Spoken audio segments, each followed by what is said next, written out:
যে ক্যাম্পাস মুখরিত এরকম পরিবেশে আমরা চাই যে শ্রেণীকক্ষ খোলা থাকবে, ক্যাম্পাসে স্টুডেন্ট থাকবে, তারা ক্লাস করবে, ভবিষ্যতের জন্য তৈরি হবে। কিন্তু আনফর্চুনেটলি যে ঘটনাটি ঘটেছিল, যে একটি ফ্যাসিস্ট সরকার ক্ষমতায় থাকার জন্য সারা দেশে যেভাবে জেঁকে বসেছিল, সেই সরকারকে উৎখাত করতে গিয়ে আমাদের শিক্ষার্থীদের মাঠে নামা ছাড়া আর কোনো উপায় ছিল না। এবং আমি শুধু শিক্ষার্থী বলবো না, আমাদের শিক্ষকরাও একই সাথে এই আন্দোলনে যুক্ত হয়েছিল। যে জিনিসটি আমরা দেখতে চাই এখন, যে ক্লাস খোলার পরে যে আমরা সকল পক্ষ এমন ব্যবহার করব, সেটা ছাত্র, শিক্ষক, ছাত্র সংগঠন এবং অন্যান্য অংশীজন যারা আছে, যে ক্যাম্পাস দীর্ঘদিন পরে খুলল এবং কোনোভাবে যেন ক্যাম্পাসের এই পথ চলায় আর বাধা সৃষ্টি না হয়, আমরা যেন ক্লাস, পরীক্ষা সহ ক্যাম্পাসের অন্যান্য অ্যাক্টিভিটি সঠিকভাবে এগিয়ে নিতে পারি।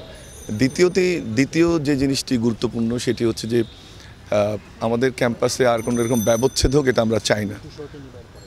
আমাদের অনেক শিক্ষার্থী, অনেক মানুষের জীবনের বিনিময়ে আমরা এই ফ্যাসিস্ট সরকারকে উৎখাত করতে পেরেছি।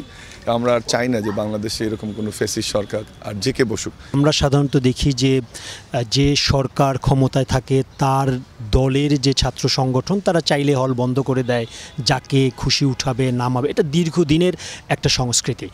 এই যে আবার শিক্ষা প্রতিষ্ঠান শুরু হলো, এরকম আবার অঘটন ঘটার সম্ভাবনা আছে কিনা, অথবা আপনারা কিভাবে এটা মোকাবেলা করবেন?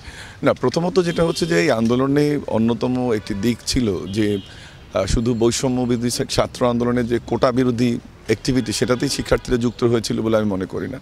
এটাতে যেটা হয়েছিল, আপনি জানেন যে হলগুলোকে এক ধরনের বন্দিশালায় পরিণত করা হয়েছিল। Guest room culture, common room culture, বাধ্যতামূলক মিছিলে নিয়ে যাওয়া, বড় ভাই কালচার, সেগুলো কিন্তু শিক্ষার্থীদের মধ্যে দারুণভাবে দানা বেঁধেছিল এবং যেটার বহিঃপ্রকাশ হয়েছিল এই আন্দোলনে। আমরা কোনোভাবেই সেটি আর দেখতে চাই না। আমি বলবো এই আন্দোলনের সবচেয়ে বড় যে অর্জনটি, সেটা হচ্ছে আমাদের শিক্ষার্থীদের মধ্যে একটা সচেতনতা তৈরি হয়েছে। এবং আমি মনে করি যে সেই প্রক্রিয়ায় বা সেই প্রচেষ্টা যদি কোনো সংগঠন, সেটা ছাত্র সংগঠন হোক বা রাজনৈতিক দল যেতে চায়, তাদেরকে এই বিষয়টি ভাবতে হবে যে সেই প্রক্রিয়ার অংশ হচ্ছে দেশ ছেড়ে পালিয়ে যাওয়া বা একটা প্রায় ৭৫ বছরের একটা সংগঠন প্রায় বিলীন হওয়ার দশা হয়েছে। আমি মনে করি না সেই দিকে আর কেউ যাওয়াটা ঠিক হবে।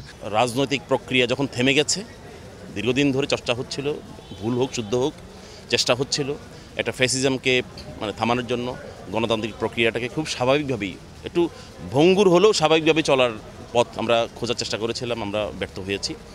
আমাদের ছাত্ররা, আমাদের সন্তানেরা আমাদেরকে শিখিয়ে দিয়েছে কীভাবে আসলে দেশকে বাঁচাতে হয়, এবং আমরা অত্যন্ত তাদের প্রতি কৃতজ্ঞ। এই রক্তের ঋণ আমাদেরকে শোধ করতে হবে।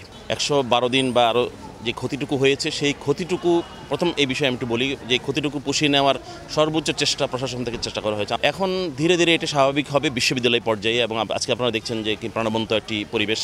আমরা তো শ্রেণীকক্ষে যেতে চাই, আমাদের মূল কাজ হচ্ছে শ্রেণীকক্ষে পাঠদান করা, গবেষণা করা। সেটি আমরাও ক্ষতিগ্রস্ত হয়েছি। ছাত্র শিক্ষক সম্পর্কের যে মেলবন্ধন, এটি আমরা খুব মিস করেছি। এখন ধীরে ধীরে সমাধান হবে। দুই একটি জায়গায় সমস্যা আছে এখনও, সেগুলো আমরা আশা করছি সমাধান করে ফেলব। সব কিছু মিলে হচ্ছে অনেক দিন আমরা বাইরে ছিলাম, অনেকদিন ক্লাস ছিলাম, আমরা ক্যাম্পাসেও থাকতে পারিনি। তো এতদিন পর আসার পরে আমাদের নতুন করে কিছু এক্সপেকটেশনস তৈরি হয়েছে। আমরা আশা করি যে আমাদের ক্লাসগুলো আগে থেকে ভালো হবে, এবং আমাদের ফ্রেন্ডদের দেখতে পেরে খুব ভালো লাগছে, এবং আমরা আশা করছি সব কিছু নর্মাল হয়ে যাবে, আগে থেকেও বেটার হবে। আমাদের এক্সপেকটেশনসটা বেড়ে গেছে। মূলত যে কথাটা হলো, আমরা ছাত্র রাজনীতি মুক্ত যদি ক্যাম্পাস থাকতে পারি, তাহলে আমাদের সব ধরনের অগ্রগতি সম্ভব। ছাত্ররা যে আমরা বিগত বছরগুলোতে দেখেছি, ছাত্র রাজনীতির আন্ডারে আমরা প্রচুর কষ্ট, এক একজন গণরুম, আপনি জেনে থাকবেন যে গণরুমের বিষয়টা, তাছাড়াও আমাদের জোরপূর্বক অনেক ধরনের প্রোগ্রাম, গেস্ট রুম, এগুলো কালচার তো ছিলই। এছাড়াও আমরা প্রতিনিয়ত দেখা যায় একটা ট্রমার মধ্যে ছিলাম। এই ট্রমার মধ্যে থেকে একজন ব্যক্তি কিভাবে নিজের অগ্রগতি করতে পারে, একজন ব্যক্তি, ধরুন যে এমনও ব্যক্তি আছে, এমনও স্টুডেন্ট আছে যে জীবনের প্রথম ঢাকা বিশ্ববিদ্যালয় সায়েন্স পাওয়ার মধ্য দিয়ে ঢাকাতে এসেছে। তো এই স্টুডেন্টটা ছাত্র রাজনীতির মায়াজালে বাধ্যতামূলক অথবা নিজেকে সমর্পণ করতে বাধ্য হয়েছে, কারণ থাকার জায়গা নেই।